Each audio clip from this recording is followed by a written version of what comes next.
Isaac, should I join a real estate team or should I just fly solo? I get this question all the time. I'm going to break it down for you here in this video. I'm going to break down that and also share a little secret about my team, and maybe that's something you might even consider. But either way, I'm going to break that down for you. I'm Isaac Guzman with Real Estate CEOs, powered by LPT Realty, and I'm here to answer that question because I've helped build teams successfully, and now we run the number 2 team in all of LPT Realty all across the world, and we're on our way to being that next billion-dollar team. And so I felt like, hey, you know what? I answer this question pretty much on a daily basis, it seems like at this point. So I figured I'd put this video out to help you out.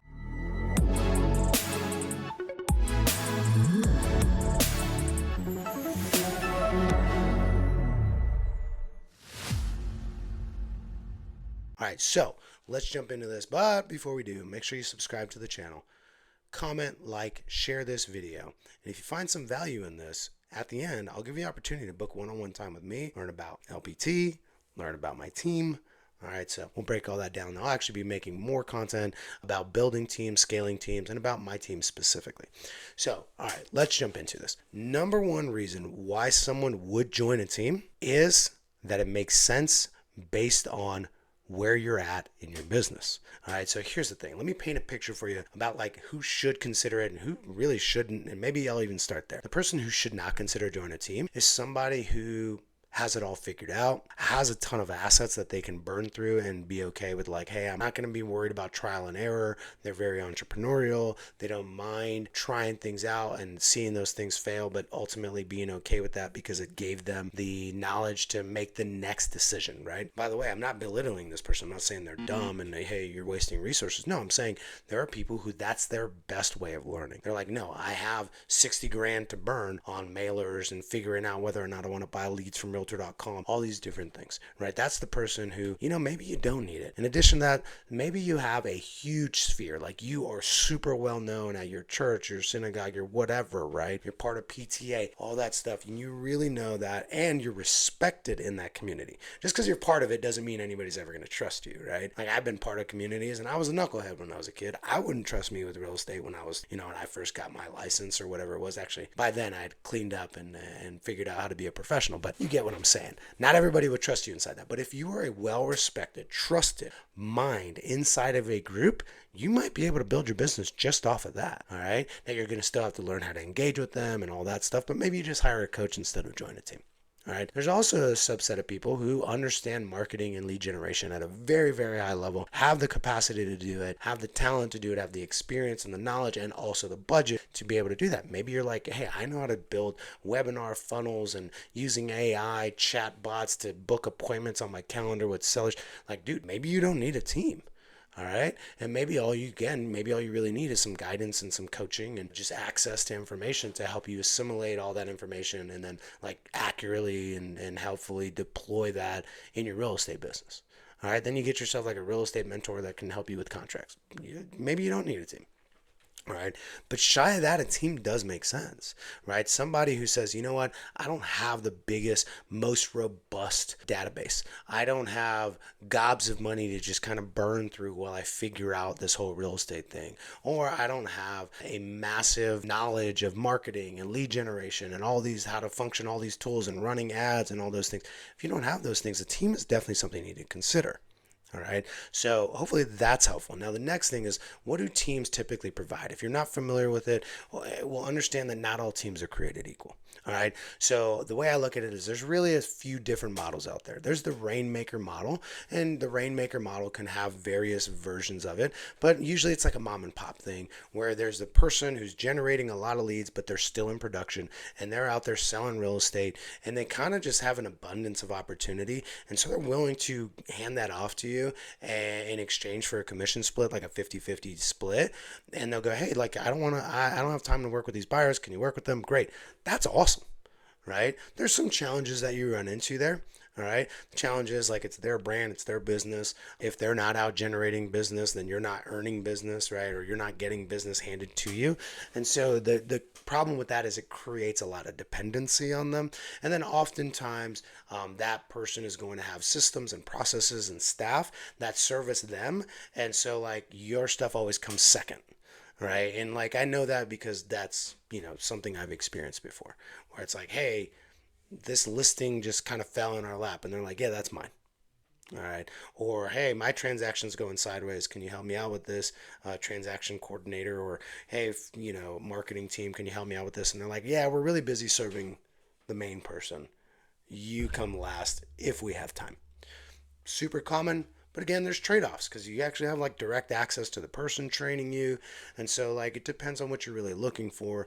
That's like the most basic, like organic type of team. Wouldn't necessarily recommend it for anybody who's like, I want to scale and build. I want to have consistent, predictable, reliable business. But it is a really good way to look into like what the life of an agent actually is, so long as that agent's actually doing their job the right way. All right, there's other teams that are a little bit more, or even a lot more formal, right? They have leads, they have the CRM. They're like, hey, I'm going to train you and teach you how to convert these leads. The benefit to those teams is they're going to help shortcut your way of getting your first several transactions under your belt. They're going to help you stay accountable to the things that you need to stay accountable to, like time blocking and honoring that time block and making the calls and sending the texts and doing the emails, and they'll provide you with materials. And for that, they're going to ask for a larger split for sure. And that's okay because it's well worth it most of the time.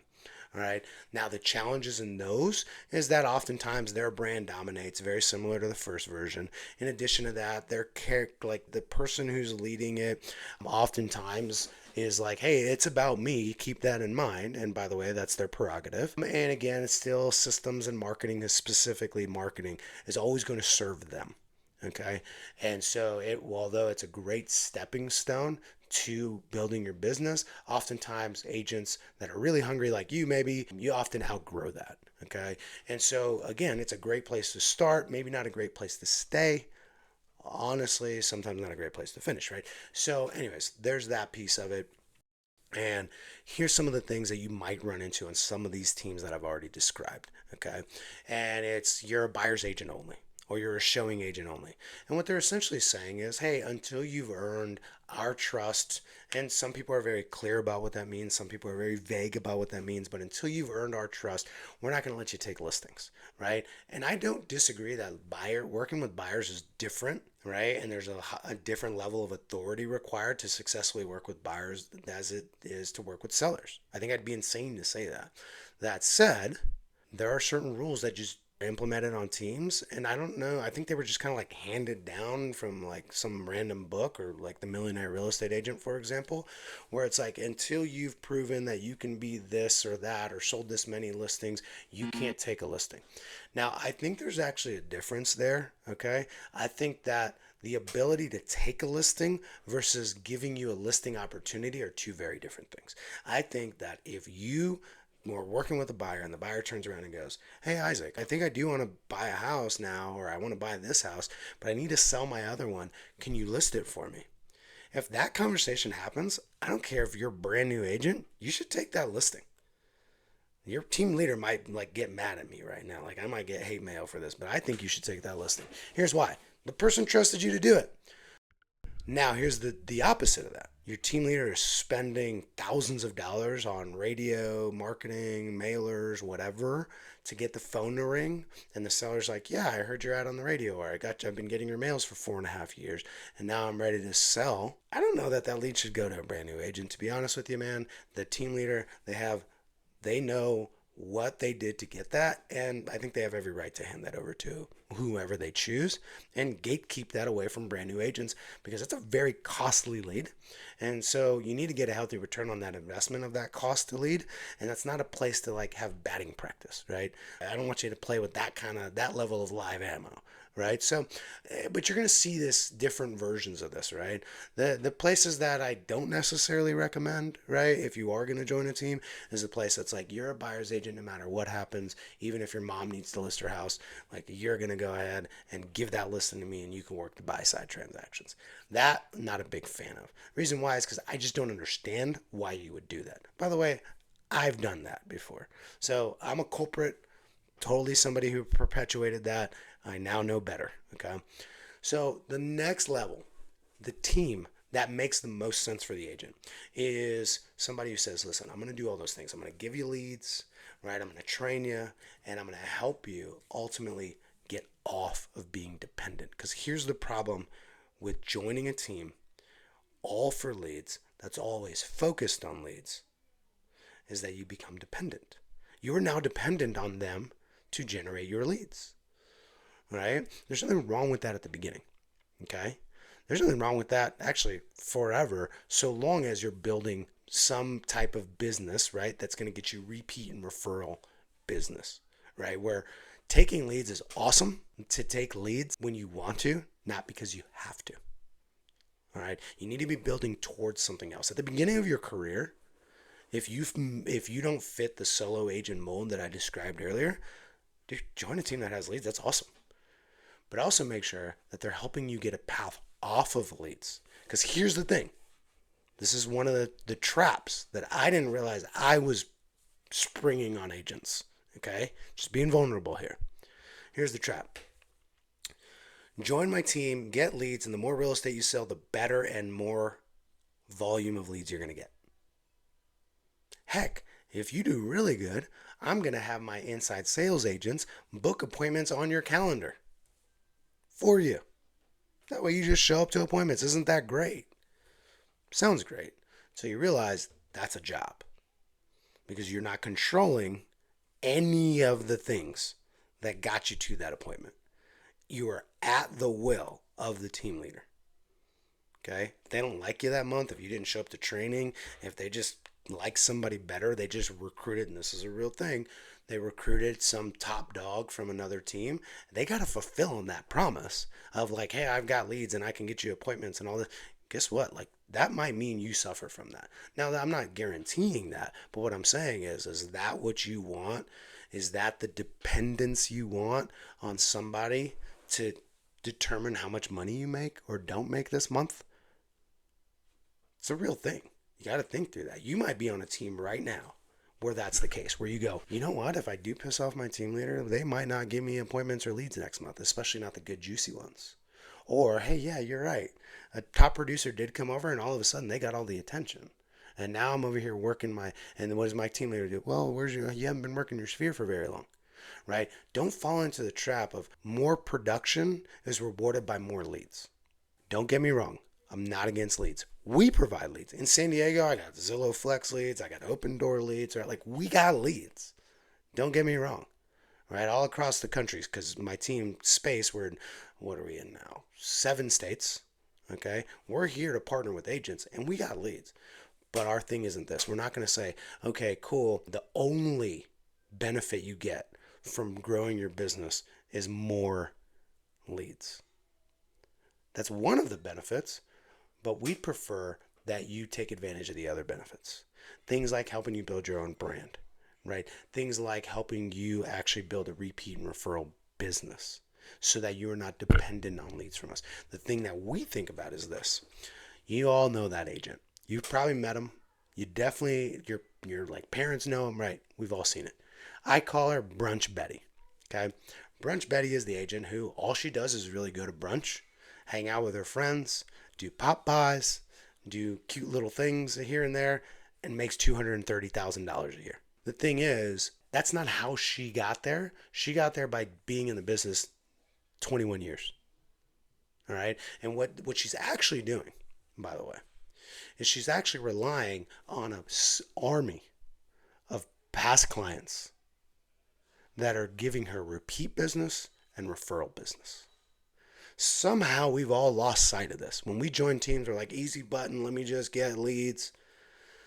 But the problem with that is you end up becoming a realtor for life instead of a realtor that can retire. Okay? A realtor that can retire runs a business. Okay? They buy assets with the money. I digress. Let's go back to Brunch Betty. Brunch Betty got into real estate a long time ago. Maybe sold 5 houses a year, but for so long, now she has repeat and referral clients. Okay? The problem with most people joining teams, though, is that you don't build that system. You just go on to the next lead. The truth is this. If you sold 80 homes from like Zillow leads, for example, you shouldn't have to sell and take leads anymore. You shouldn't have to buy and take leads anymore after that. Right? You should be building a process that is remarketing and nurturing those people to give you repeat and referral business. And so here's the way you got to think about a team. Okay, and I'll end here. You got to think about a team that gives leads as a way to accelerate and supercharge your database of past clients. And then you're going to leverage every closing to signal to your audience on Facebook, Instagram, LinkedIn, TikTok, whatever social media platforms you're on, and signal to them that you are a competent real estate agent. So in other words, it's not about the leads and it's not about the closings, and how much money you make per. It's about how fast can I gain an army of advocates? How fast can I build a group of past clients and that can give me repeat and referral business? And here's the thing. If you do it right, if you partner with the right team, you can do what took brooch wearing Betty, or Brunch Betty is what I call her, 21 years to build. You can build that in 3 to 5 years. That's 100% possible. We're seeing agents do it on our team all the time. Okay? So here's the thing. Instead of doing it the hard way for a very long time, do it the easy way and then build into your business the harder stuff, like reaching out to past clients even though you know they're not going to buy or sell in the next 7 years. Right? They just bought in the school district that they really, really love and their kid is 5. They're not going anywhere. Most team agents, unfortunately, even most agents, let's just throw agents in general, most of us, we go, well, they're not going to buy or sell in a very long time. And so you might ask them for a referral once every 5 years because you went to like some coaching program where they're like, call your past clients, right? And the reason why is because it's a long-term investment. But if you're doing the hard work of investing and nurturing while you're also taking leads and slamming deals, and then you're showing your audience that you're a competent realtor because you're closing deals, at the end of 3 to 5 years, you can have a business that's producing consistent, predictable, and reliable opportunity flow in the form of repeat and referral business. And here's the thing about most teams is they pay you more, right? They take less of a commission. They ask you to invest less of your commission when you generate the business yourself. So that's what every team should be building. Unfortunately, they're not. Spend the time. If you realize like, hey, a team is the right move for me. I want to get into production quickly. I want to have the tools and everything paid for up front, right? Because that's another benefit of joining teams is, hey, most of the time they're going to pay for all your software, your initial training, all that stuff. And they're really only going to make their money once you sell real estate. All right, that's why our team does it that way. That's why we partnered up with LPT Realty, because there's no sign-up fee, no monthly fee, right? They only get paid when you close deals. That's alignment. All right. So make sure that if you're looking for a team that it has those two components, that the team and the broker are in alignment with, they only make money when you make money. All right. So there's that piece. The other thing to really focus in on is if you're looking at a team, you got to make sure that they can give you opportunity to get in production fast, but they're also helping you by way of not having these policies that stop you from taking listings. Or how about their brand? Is their brand the person's name at the brokerage? How are you going to build a brand in that? Like, don't get me wrong, Keller Williams is 2 people's last names. But if you're like at Bobby Joe's team at Keller Williams, and now you're trying to build your brand, it's like, well, who am I working with? Right? Like, these are things that you may not be thinking about. There's probably a dozen other things that I can shed light on that says like, hey, when picking a team, here's the things you got to consider. As a matter of fact, guess what? I just realized what my next video is. Now that you've decided you're joining a team, here's the things you need to look out for, and here's the critical questions to ask. As a matter of fact, I'll tease that for you right now. There are 3 very specific questions that you can ask. There's a ton of other questions you probably should ask, but there's 3 very specific questions, when asked in order, are going to help you realize whether or not this is a team that I want to partner with. I'm going to save that for the next video. If you have any questions about joining a team, about joining LPT, and certainly about joining a team at LPT, maybe even our team at Space, you can go to spacere.com to find out more about us. But if you want to book one-on-one time with me, here's what you're going to do. You're going to go into the description below, click that link, book one-on-one time with me. I'll walk you through it. I'll help you navigate this whole entire process. And here's my commitment to you. It's not going to be a pitch. It's going to be a conversation.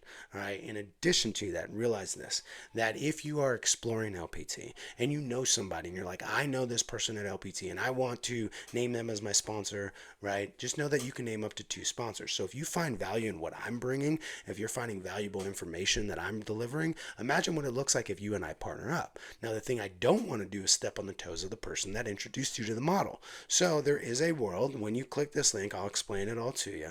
There is a world where both of us have a vested interest in your success, and we effectively become partners with you in succeeding. So imagine what that could look like. Go ahead, go in the description below, click that link, book one-on-one time on my calendar, and we'll get rocking. Until next time, keep crushing it.